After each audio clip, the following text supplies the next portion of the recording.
exercise this morning before you came? Oh, none of us. Okay. We're doing it now. Ready, set, go. 1, 2, 3, 4, 5, 6, 7, 8, 9, 10, 11, 12, 13, 14, 15, 16, 17. The goal of this is that kindergarten, first grade, they're solid with every single one of their multiples. When they get to third grade, end of second grade, really, we can start transferring it over to multiplication mastery.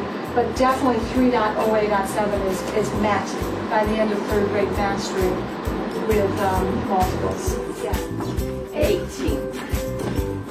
21. They can learn multiplication with the physical activity. And she said what she did was she introduced the movements to the students that were struggling the most, just alone, just one-on-one, and had the student practice it over and over again, and then had that student be the leader for the class. But they were already comfortable with it before they introduced it to the class.